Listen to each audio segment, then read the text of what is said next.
nsohotse hano nigeze gusohoka hanze mpura n'umuntu mbona asuherewe ameze nabi ndamubaza nti niki ati ndarwaye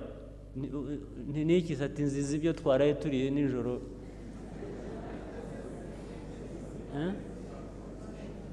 food poisoning ngiye kubaza ati abantu bashize bati